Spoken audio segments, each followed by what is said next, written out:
ചില സത്യങ്ങൾ വളരെ വേദനാജനകമാണ് അല്ലേ? പക്ഷെ അത് സത്യമാണ്. ഇപ്പോൾ നമ്മുടെ ശത്രുക്കൾക്ക് ഒരിക്കലും നമ്മളെ വിശ്വാസവഞ്ചന ചെയ്യാൻ കഴിയില്ല. വിശ്വാസവഞ്ചനകൾ എപ്പോഴും എവിടെ നിന്നുണ്ടാവുക? നമ്മളുടെ ഏറ്റവും അടുത്തുള്ളവരിൽ നിന്നായിരിക്കും. നമ്മളെ ഏറ്റവും കൂടുതൽ സ്നേഹിക്കുന്നവർ, നമ്മളുടെ ഏറ്റവും അടുത്ത സുഹൃത്ത് അല്ലേ, നമ്മളുടെ ഏറ്റവും അടുത്ത ബന്ധുക്കൾ, അവർക്കൊക്കെയാണ് നമ്മളെ വിശ്വാസവഞ്ചന ചെയ്യാൻ കഴിയുള്ളൂ. ഒരിക്കലും നമ്മുടെ ഒരു ശത്രുവിനെ നമ്മൾ പേടിക്കേണ്ട ആവശ്യമില്ല. അവരൊരിക്കലും നമ്മളോട് വിശ്വാസവഞ്ചന ചെയ്യില്ല. ഈ ഒരു കാര്യത്തിൽ വിശ്വാസവഞ്ചനയിൽ ശത്രുവിനെ പേടിക്കേണ്ടതില്ല. അതൊരു സത്യമാണ്. അതുപോലെ നമ്മൾ സ്നേഹിക്കുന്നവരെല്ലാവരും ഒരു ദിവസം മരിച്ചു പോകും. അതൊരു സത്യമാണ്. പക്ഷെ അത് നമുക്ക് വേദനയാണ് അല്ലേ? നമ്മളടക്കമുള്ള എല്ലാവരും ഒരു ദിവസം മരിച്ചു പോകും. പക്ഷെ അത് എന്നാണെന്ന് നമുക്ക് പറയാൻ കഴിയില്ല. എല്ലാവരും മരിക്കും. നമുക്ക് ഏറ്റവും കൂടുതൽ ഇഷ്ടമുള്ള ഒരാളാണ്, അവരൊരിക്കലും മരിക്കില്ല എന്നൊന്നും പറയാൻ പറ്റില്ലല്ലോ. എല്ലാവരും മരിച്ചു പോകും. സന്തോഷം എന്നുള്ളതൊരു നമ്മൾ കണ്ടെത്താനുള്ള, അത് തേടി കണ്ടുപിടിക്കേണ്ട ഒരു നിധിയൊന്നുമല്ല ഈ സന്തോഷം എന്നുള്ളത്. സന്തോഷം എന്നുള്ളത് നമ്മൾക്ക് തന്നെ കെട്ടിപ്പടുക്കാൻ കഴിയുന്ന ഒരു സാധനമാണ് ഈ സന്തോഷം. അതൊരിക്കലും അന്വേഷിച്ച് കണ്ടുപിടിക്കേണ്ട സംഭവമല്ല. സന്തോഷം ഇതൊരു സത്യമാണ്. സന്തോഷം എന്നുള്ളത് നമ്മൾക്ക് സ്വയം ക്രിയേറ്റ് ചെയ്യാൻ കഴിയുന്ന, നമ്മളുടെ ചുറ്റുപാടിൽ നിന്ന് നമുക്ക് തന്നെ ഉണ്ടാക്കാൻ കഴിയുന്ന ഒരു സംഭവമാണ് സന്തോഷം എന്നുള്ളത്. അതുപോലെ പെർഫെക്റ്റ് ആയ ഒരാളാകാനൊന്നും നമുക്കൊരിക്കലും കഴിയില്ല. ഈ ലോകത്ത് ആരെങ്കിലും ഉണ്ടോ ഫുള്ള് പെർഫെക്റ്റ് ആയ ഒരാൾ? എല്ലാവർക്കും അവരുടേതായ ഇംപെർഫെക്ഷൻസുകൾ ഉണ്ടാവും. പക്ഷെ നമുക്ക് എന്താ ചെയ്യാൻ പറ്റുക? നമ്മളുടെ പരമാവധി നമുക്ക് ശ്രമിക്കാം. നമ്മൾക്ക് നന്നാവാൻ നമ്മളുടെ പരമാവധി നമുക്ക് നന്നാവാൻ ശ്രമിക്കാം. അതുപോലെ എന്താണ്, നമുക്ക് ഏറ്റവും മികച്ചതാവാൻ വേണ്ടിയിട്ട് നമുക്ക് ശ്രമിക്കാം. എന്ന് വെച്ചാൽ നമ്മൾ ഏറ്റവും പെർഫെക്റ്റ് ആവുന്നില്ല എങ്കിലും നമ്മളുടെ നല്ലൊരു വശത്തെ ഏറ്റവും നന്നായ രീതിയിൽ നമുക്ക് മികച്ചതാക്കാൻ വേണ്ടിയിട്ട് കഴിയും. നമുക്ക് നല്ലതായി നിൽക്കുക എന്നേ കഴിയുള്ളൂ. പക്ഷെ ഒരിക്കലും അത് 100% പെർഫെക്റ്റ് ആയിരിക്കില്ല. അതുപോലെ എല്ലാവരും പ്രായമായി എന്ന് വിചാരിച്ചുകൊണ്ട് എല്ലാവരും പക്വത ഉള്ളവരൊന്നും ആവില്ല അല്ലേ? പ്രായമല്ല പക്വത എന്നുള്ള ഒരു മാനദണ്ഡം പ്രായമല്ല.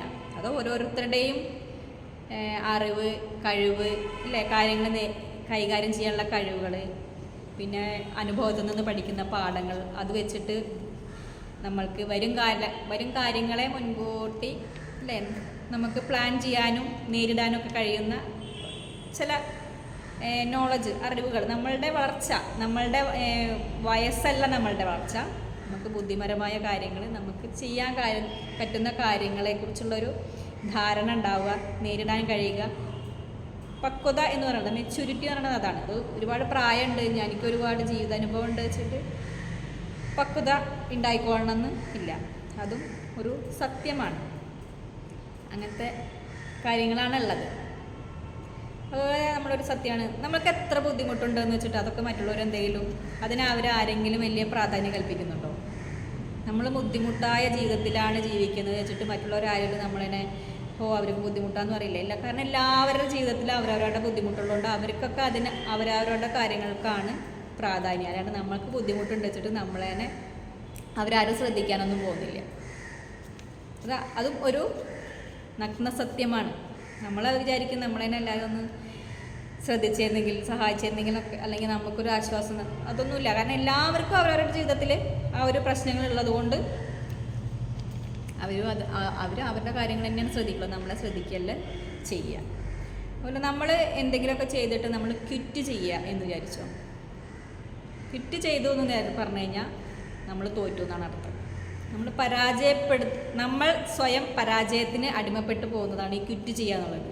നമ്മളൊരിക്കലും ക്വിറ്റ് ചെയ്യരുത്. നമ്മൾക്ക് എന്താണോ നേടാൻ വേണ്ടത് അതിന് വേണ്ടിയിട്ട് നമ്മൾ ശ്രമിച്ചുകൊണ്ടിരിക്കണം. നമ്മളൊന്ന് ശ്രമിക്കുമ്പോൾ നമുക്ക് തോൽവികളാണ് ആദ്യം വരിക. ആദ്യം നല്ല മുഴുനീള തോൽവികൾ നേരിട്ടെങ്കിൽ തന്നെയാണ് നമ്മൾ വിജയമാകുന്ന ആ ഒരു ലക്ഷ്യത്തിലേക്ക് എത്തുള്ളൂ. ഈ വിജയം എന്ന് പറയുന്നത് ഒരു ലക്ഷ്യസ്ഥാനത്തെത്തുക എന്നല്ല, അതൊരു സമയത്ത് സംഭവിക്കുന്ന ഒരു കാര്യമല്ല. അത് തുടർച്ചയായ നമ്മൾ അതിനുവേണ്ടി ശ്രമിക്കുക, തുടർച്ചയായ വളർച്ചയുടെയും മെച്ചപ്പെടുത്തലിൻ്റെയും ഒരു യാത്രയാണ് ഈ വിജയം എന്ന് പറയുന്നത്. അതല്ലാതെ നമ്മളെ കൊണ്ട് കഴിയില്ല എന്ന് വിചാരിച്ച് നമ്മളത് അവസാനിപ്പിച്ച് പോകരുത്. അത് നമ്മൾ നിരന്തരം അതിനുവേണ്ടി ശ്രമിക്കുക. നമ്മൾ വിജയിച്ചു, ഒരു ദിവസത്തെ ഒരു സ്ഥലത്ത് നമ്മൾ എത്തിപ്പെട്ടു, അവിടെ എത്തി നിർത്തുകൊണ്ട് നമ്മൾ വിജയിച്ചു എന്നല്ല. അവിടെ നമുക്ക് തുടരണം എന്നുണ്ടെങ്കിൽ എന്ത് വേണം? നമ്മൾ വീണ്ടും ശ്രമിച്ചുകൊണ്ടേയിരിക്കണം, മെച്ചപ്പെടുത്തുകൊണ്ടേയിരിക്കണം. അതാണ് വിജയം കൊണ്ട് നമ്മൾ ഉദ്ദേശിക്കുന്നത്. നമ്മുടെ സ്വന്തം മൂല്യം മറ്റുള്ളവരുടെ അഭിപ്രായത്തെ ആശ്രയിച്ചായിരിക്കരുത്. നമ്മൾ വാല്യൂ കൊടുക്കുക, എന്നിട്ട് നമ്മുടെ ലക്ഷ്യത്തിലേക്ക് നമ്മൾ യാത്ര ചെയ്യുക. അതായത് നമ്മളുടെ ഈ ജീവിതം പറഞ്ഞ ഒരു യാത്രയാണ്. ആ യാത്രയിൽ നമുക്കായി നമ്മളൊരു വാല്യൂ നമ്മൾ ഉണ്ടാക്കി വെക്കണം. നമ്മൾക്ക് വാല്യൂ നമ്മൾ കൊടുത്തില്ലെങ്കിൽ ഒരിക്കലും മറ്റൊരാൾ നമുക്ക് വാല്യൂ തരില്ല. നമ്മൾ മറ്റുള്ളവർക്കൊക്കെ വാല്യൂ കൊടുക്കും, പക്ഷെ നമുക്ക് നമ്മളുടേതായ ഒരു വാല്യൂ കൊടുക്കാൻ നമ്മൾ ശ്രമിക്കാറില്ല അല്ലേ? അങ്ങനെ എപ്പോഴും മറ്റുള്ളവരെ ആശ്രയിച്ചിരിക്കുന്ന അവർ നമുക്ക് വാല്യൂ തരും എന്ന് നമ്മൾ വിചാരിക്കുകയാണ്. നമ്മൾ ചെയ്യുന്ന നല്ല കാര്യം കണ്ടിട്ട്, നമ്മൾ പറയുന്നത് കേട്ടിട്ട് നമ്മൾ തന്നെ അവർ വാല്യൂ ചെയ്യും എന്നുള്ള ആ ഒരു ധാരണയാണ് നമുക്ക്. പക്ഷെ നമ്മളെ വാല്യൂ ചെയ്ത് കഴിഞ്ഞാൽ ആ വാല്യൂ ആണ് ഏറ്റവും വലുത്. മറ്റുള്ളവർ വാല്യൂ ചെയ്യാതിരിക്കുകയൊക്കെ അതൊന്നും നമ്മളെ ബാധിക്കുന്നതാവരുത്. മുൻഗണനകൾ നിശ്ചയിക്കുക. നമുക്ക് എന്താണോ കാര്യം ചെയ്യേണ്ടത് അതിനായിരിക്കണം നമ്മളെപ്പോഴും പ്രാധാന്യം. നമ്മുടെ ഫസ്റ്റ് പ്രാധാന്യം നമ്മൾക്കായിരിക്കണം. നമ്മൾ നന്നായി പ്രവർത്തിക്കുക, നമ്മൾ നന്നായി സംസാരിക്കുക, നമ്മൾ നന്നായി ജീവിക്കുകയൊക്കെ ചെയ്തെങ്കിലാണ് നമ്മൾക്ക് മറ്റൊരാൾക്കത് പകർന്നു നൽകാൻ കഴിയുള്ളൂ. ഇത് നമ്മളെ എങ്ങനെയൊക്കെ നടക്കുക, എങ്ങനെയൊക്കെ ജീവിക്കുക, നമ്മുടെ പ്രവർത്തനങ്ങൾ നന്നല്ലെങ്കിൽ നമ്മൾ മറ്റൊരാളോട് പറയുകയാണ് അത് ചെയ്യണം, നമ്മളുടെ ഒരു ഒഴിഞ്ഞ കപ്പാണ് നമ്മളെങ്കിൽ നമുക്കൊരിക്കലും ആ കപ്പിൽ നിന്നൊന്നും ഒരാൾക്ക് മറ്റൊരാൾക്ക് അത് ഒഴിച്ചു കൊടുക്കാം, പകർന്നു നൽകാൻ കഴിയില്ല. നമ്മളുടെ കപ്പിൽ എന്തെങ്കിലും ഉണ്ടാവണം. കുറച്ചെങ്കിലും നമ്മൾ നന്നായി നമ്മൾക്ക് മറ്റൊരാളിനെ ഉപദേശിക്കാനോ അവരുടെ പ്രവർത്തനങ്ങൾക്ക് വഴി തെളിച്ചു കൊടുക്കാനൊക്കെ നമ്മൾ മറ്റൊരാളിനെ നന്നാക്കാൻ ശ്രമിക്കണമെങ്കിൽ നമ്മളിലുള്ള എന്തെങ്കിലും ഒരു നന്മകൾ വേണം. നമ്മളിലില്ലാത്ത കാര്യം എങ്ങനെയാണ് നമുക്ക് മറ്റൊരാളോട് പറഞ്ഞു ഫലിപ്പിക്കാൻ കഴിയുക? നമ്മൾ നന്നായി ഇങ്ങനെ നമ്മളെ മെച്ചപ്പെടുത്തിയെങ്കിലാണ്. അതാണ് പറയുന്നത്, നമുക്ക് വാല്യൂ കൊടുക്കുക, നമ്മളുടെ കാര്യങ്ങൾ നന്നായി ചെയ്യുക, നമ്മളൊരു നല്ല ഒരാളാവുക, എന്നിട്ട് നമ്മളുടെ ജീവിതത്തിലൂടെ നമുക്ക് മറ്റൊരാൾക്കത് കാണിച്ചു കൊടുക്കാം. അതിനോടൊപ്പം നമുക്ക് പറഞ്ഞു കൊടുക്കാം, ഉപദേശിക്കാം. അതൊക്കെ ചെയ്യുമ്പോൾ അവർ അത് അനുസരിക്കണം എന്നുണ്ടെങ്കിൽ നമ്മളിൽ അങ്ങനെ ഒരു നല്ലൊരു കഴിവുണ്ടായിരിക്കണം. നമ്മൾ പറയുന്ന കാര്യം നമ്മൾ കറക്റ്റായി ചെയ്യുന്നില്ല, നമ്മൾ മറ്റൊരാൾ പറഞ്ഞു കൊടുക്കുകയാണെങ്കിൽ അതനുസരിച്ചോളണമെന്നും ഇല്ല. അതങ്ങനെ ഒരു വാല്യൂ നമുക്കതിന് കിട്ടില്ല. അതുപോലെ അത് ജീവിതത്തിലെ കുറച്ച് എന്താ പറയുക, നഗ്ന സത്യങ്ങളാണ്. നമ്മൾ ആ സത്യങ്ങളേനൊക്കെ അംഗീകരിക്കണം. സത്യങ്ങളുണ്ട്, ഇങ്ങനത്തെ കുറച്ച് സത്യങ്ങളൊക്കെ ജീവിതത്തിലുണ്ട്.